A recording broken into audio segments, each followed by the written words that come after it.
भारत और पाकिस्तान के बीच तनाव के चलते दोनों देशों का एयर स्पेस एक दूसरे के लिए बंद है और ऐसे में सीमा के पास उड़ने वाले हर विमान पर खास नजर रखी जाती है। लेकिन इसी बीच अमृतसर के आसमान में हुई एक घटना ने एक बार फिर आम नागरिकों की सुरक्षा और विमानन नियमों पर सवाल खड़े कर दिए हैं। दरअसल दिल्ली से अमृतसर जा रही एयर इंडिया की एक फ्लाइट उस वक्त चर्चा में आ गई जब लैंडिंग से ठीक पहले वो कुछ समय के लिए पाकिस्तान के हवाई क्षेत्र में प्रवेश कर गई।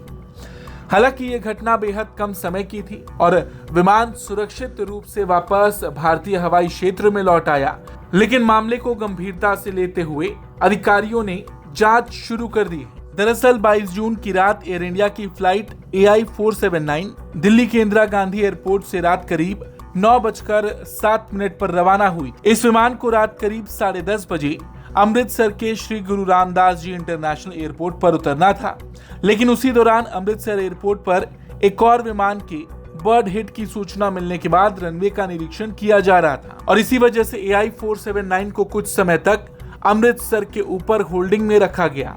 फ्लाइट डेटा के मुताबिक विमान अमृतसर एयरपोर्ट के आसपास चक्कर लगा रहा था और इसी दौरान गो अराउंड और मैन्यूवरिंग प्रक्रिया के समय विमान अटारी बॉर्डर पार करते हुए कुछ समय के लिए पाकिस्तान के हवाई क्षेत्र में प्रवेश कर गया। शुरुआती रिपोर्ट्स में यह समय करीब 2 मिनट से कम बताया गया, जबकि बाद में सामने आई जानकारी के अनुसार विमान पाकिस्तान के एयर स्पेस में लगभग 15 सेकंड तक ही रहा।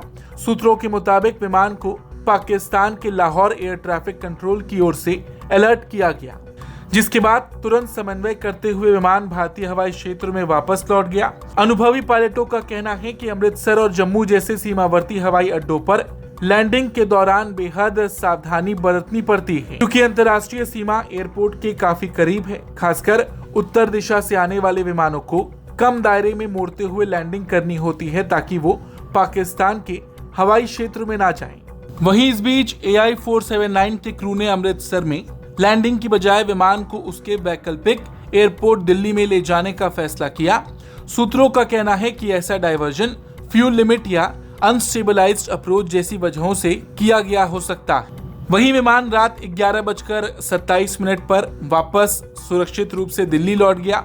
वहां उसका तकनीकी निरीक्षण किया गया और जरूरी मंजूरियां मिलने के बाद करीब 1 घंटे बाद उसे फिर से अमृतसर के लिए रवाना किया गया और आखिरकार फ्लाइट 23 जून की रात करीब 2:20 पर सुरक्षित रूप से अमृतसर पहुंची।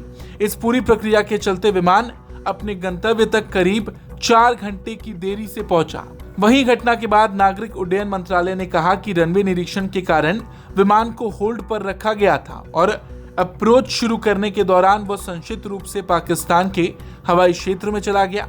वहीं मंत्रालय ने यह भी बताया कि घटना की जानकारी समय पर रिपोर्ट नहीं किए जाने के आरोप में अमृतसर के एक एयर ट्रैफिक कंट्रोलर और विमान के ऑपरेटिंग क्रू के खिलाफ अंतरिम कार्रवाई की गई है।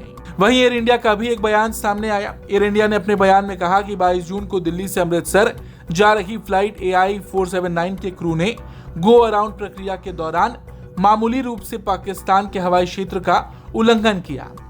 घटना की जानकारी संबंधित अधिकारियों को दे दी गई है और आंतरिक जांच जारी है। वहीं एयरलाइन ने कहा कि यात्रियों और क्रू की सुरक्षा उसकी सर्वोच्च प्राथमिकता है।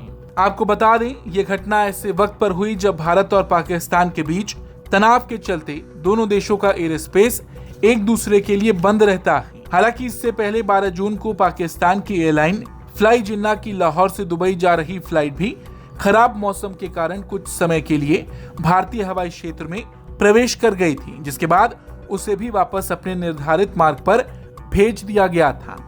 Bureau report, Bharat.